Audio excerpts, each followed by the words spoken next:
ক্যামেরাটি power saving মোডে চলে গিয়েছিল, তাই আমার বক্তব্য আমি সম্পূর্ণ করতে পারিনি। এখন বক্তব্যের অবশিষ্ট অংশটুকু সম্পূর্ণ করছি। 3 নম্বর সূরাতুল আহজাবের 71 নম্বর আয়াতে আছে, ওমান ইউতিইল্লাহা ওয়া রাসূলাহু ফাকাদ ফাযা ফাওজান আযীমা। ওমান ইউতিইল্লাহা, জানুগত্য করে আল্লাহর, ওয়া রাসূল এবং তার রাসূলের, ফাকাদ ফাযা ফাওজান আযীমা, অবশ্যই বিরাট সাফল্যের অধিকারী হয়। যে আল্লাহ তার রাসূল আনুগত্য করে চলে অবশ্যই বিরাট সাফল্যের অধিকারী হয়।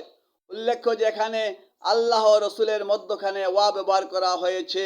ওমান ইউতিইল্লাহা ওয়া রাসূলাহু, আল্লাহ এবং রসুলের মধ্যে ওয়া ব্যবহার করেছে, আল্লাহ রসুল একসাথে লেখা হয়নি। আরবি ব্যাকরণের নিয়মানুযায়ী যদি দুটি ইসিম অর্থাৎ বিশেষের মধ্যে ওয়া না লিখে, ওয়া জবর ওয়া না লিখে ইসিম দুটোকে পাশাপাশি লেখা হয়, তবে প্রথম ইসিমটি হবে মুবতাদা এবং দ্বিতীয় ইসিমটি হবে খবর।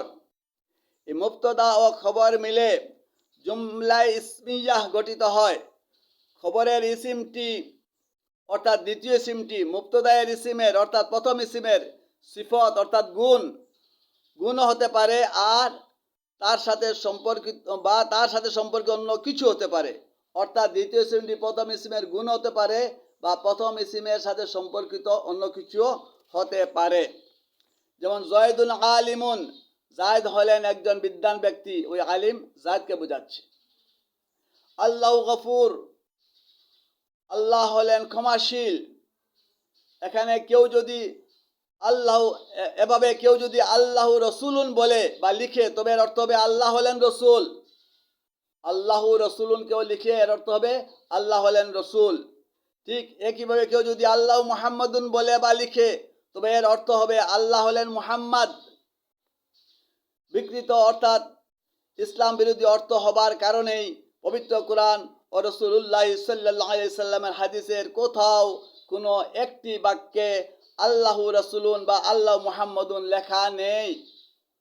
হাদিসে পাশাপাশি লেখা লা ইলাহা ইল্লাল্লাহ এবং মুহাম্মাদুর রাসূলুল্লাহ সম্পূর্ণ আলাদা দুটি বাক্যকে মিলিয়ে তৈরিকৃত একটি বাক্য লা ইলাহা ইল্লাল্লাহু মুহাম্মাদুর রাসূলুল্লাহতে আল্লাহু মুহাম্মাদুন লেখা থাকার কারণেই অর্থ বিকৃতি ঘটে।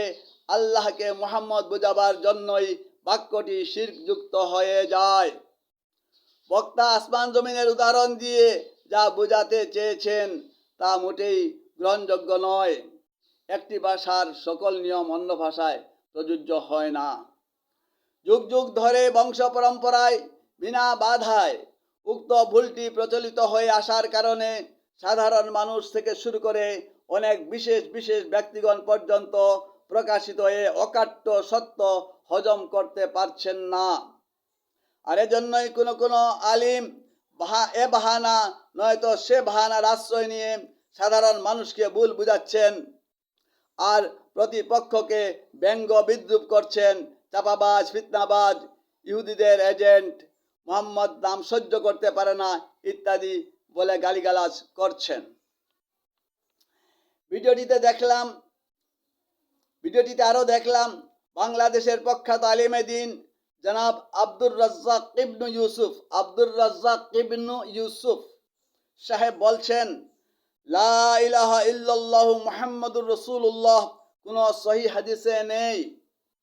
তাছাড়া নাম প্রকাশ না করা আর একজন বিশিষ্ট বক্তা বুখারী, মুসলিম, তিরমিজি ইত্যাদি বেশ কয়েকটি হাদিস গ্রন্থের নাম উল্লেখ করে অত্যন্ত দৃঢ়তার সাথে মত প্রকাশ করেছেন যে এসব হাদিস গ্রন্থের কোনোটিতেই লা ইলাহা ইল্লাল্লাহু মুহাম্মাদুর রাসূলুল্লাহ লেখা নেই।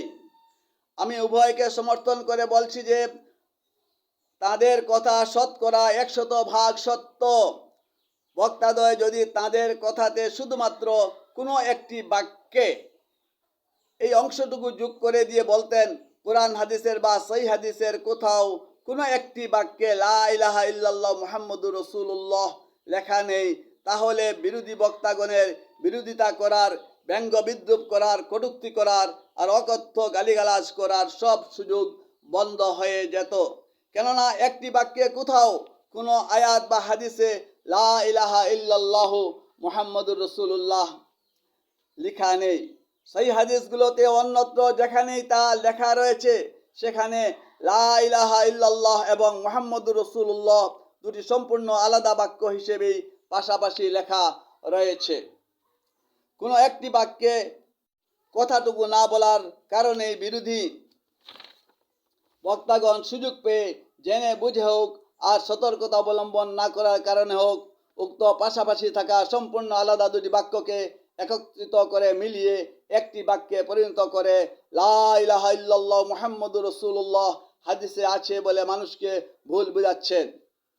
এভাবে মিলিয়ে একটি বাক্যে পরিণত করার কারণে যে শিরকযুক্ত বাক্য হয়ে যাচ্ছে সেদিকে তাদের কোনো লক্ষ্য নেই, বরং প্রতিপক্ষের কথাকে যেন তেন প্রকারেণ কিভাবে ভুল প্রমাণিত করা যায় সেটি তাদের উদ্দেশ্য পরিলক্ষিত হয়।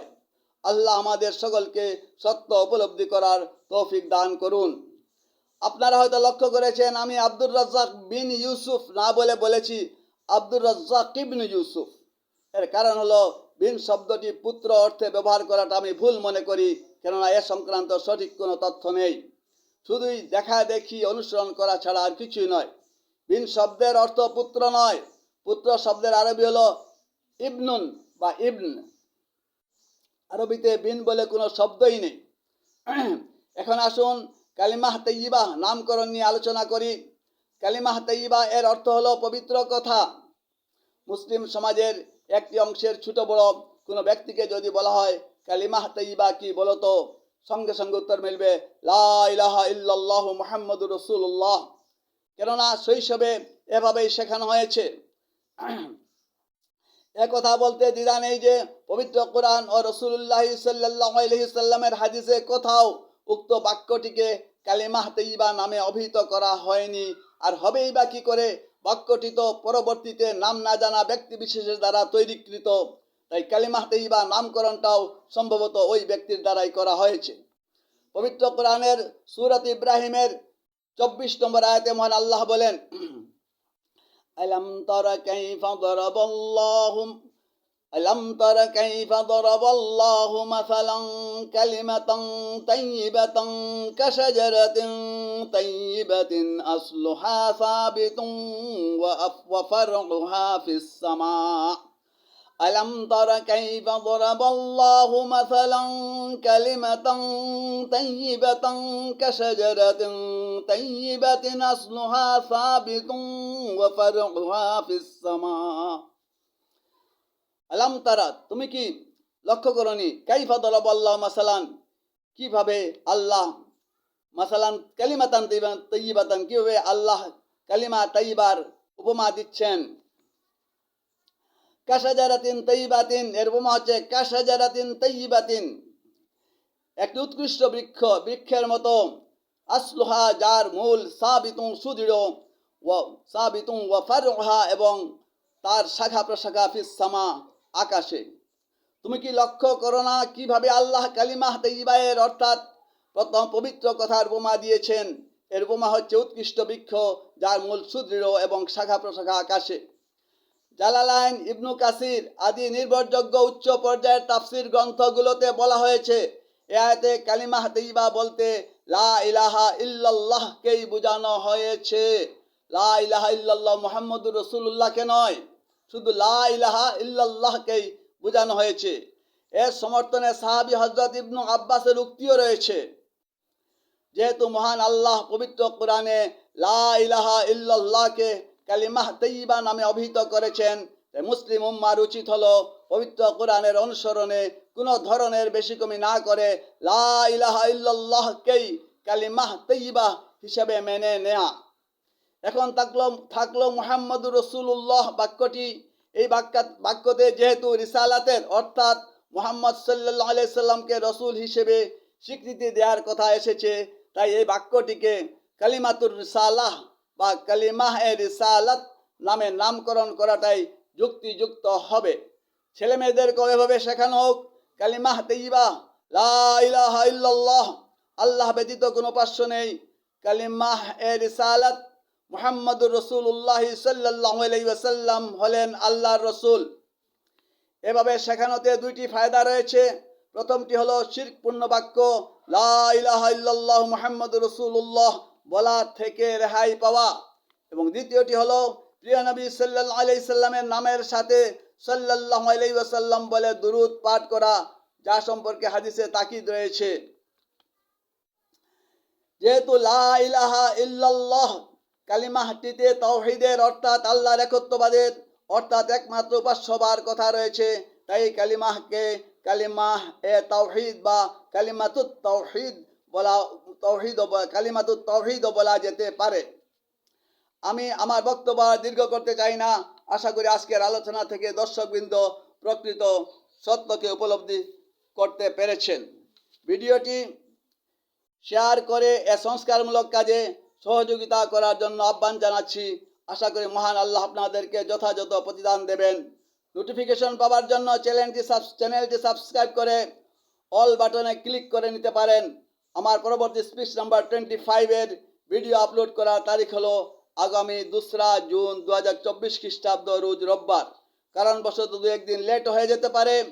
যারা স্পিচ নাম্বার 1 থেকে শুরু হওয়া আমার যে স্পিচগুলো এখনও দেখেননি, তাদের প্রতি অবসর সময়ে সেগুলো ক্রমান্বয়ে দেখে নিতে অনুরোধ রইল।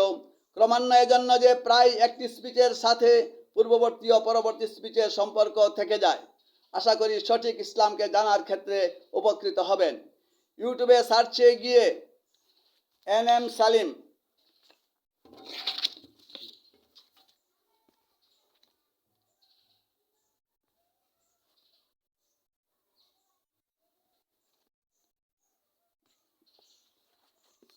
এই দেখুন NM Salim speech number 1 NM একসাথে ক্যাপিটাল N ক্যাপিটাল M একসাথে, এরপরে গ্যাপ, এরপরে ক্যাপিটাল S ALEEM গ্যাপ, এরপরে স্পিচ নাম্বার 1 বা 2 বা 3।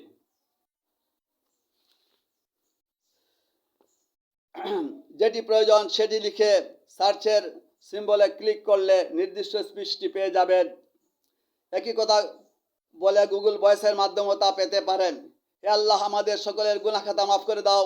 যারা নিজেদের মূল্যবান সময় ব্যয় করে এই ভিডিওটি অবলোকন করেছেন, তাদেরকে যথাযথ প্রতিদান দান করো। আমাদেরকে আজীবন কোরআন সুন্নাহ অনুযায়ী জীবন অতিবাহিত করার তৌফিক দাও ও দুনিয়া আখিরাতে কল্যাণ দান করো। ফিলিস্তিনের সে নির্যাতিত জনগণের এবং আরও মুসলমান ভাই বোন যারা নির্যাতিত, তাদের সকলের প্রতি তুমি রহম করো, তাদেরকে নির্যাতন থেকে মুক্তি দাও।